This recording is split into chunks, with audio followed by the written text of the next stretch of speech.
Организация Амнистии потребовала освобождения уйгурки, арестованной за отправку денег своей семье, проживающей в Ли.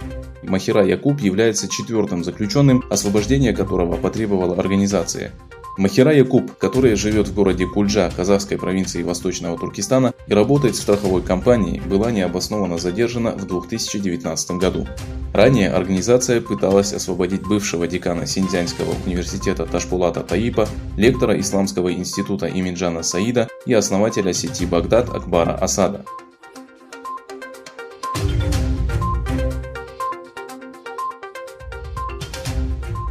Через 2 года после создания Американской уйгурской академии, согласно уставу, было проведено голосование по выбору очередного главы академии.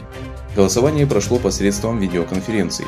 На демократических и справедливых выборах 2-м руководителем Уйгурской академии был избран профессор Ельского университета, доктор медицинских наук, исследователь диабета и гепатита Аблис Абдукадир.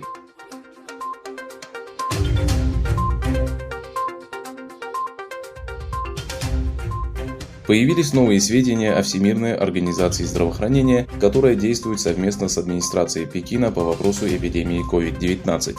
Оказалось, что с 2011 года жена Си Цзиньпиня Пэн Лиюань является послом доброй воли во Всемирной организации здравоохранения. На сайте организации был опубликован список послов, в котором супругу главы Китая называют большой и яркой звездой, обладающей самым известным в мире голосом, заботливым сердцем и большим количеством фанатов. Однако информация о том, что Ли Юань является супругой Си Цзиньпиня, не была включена в данный список. Пэн Лиюань не единственный посол доброй воли, тесно связанный с Китаем.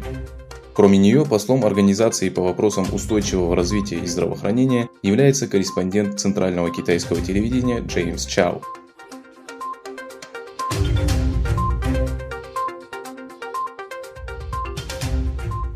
В ответ на попытки Пекина издать новый закон о национальной безопасности, позволяющий укрепить борьбу с антиправительственными группировками, в Гонконге прошли массовые акции протеста.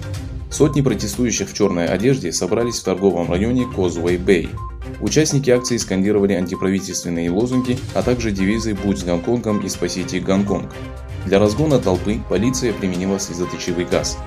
Директор китайского отделения связи в Гонконге Ло Хуининг заявил, что новый закон необходим для борьбы с интервенцией, антиправительственными силами, выступающими за независимость, и радикальным насилием.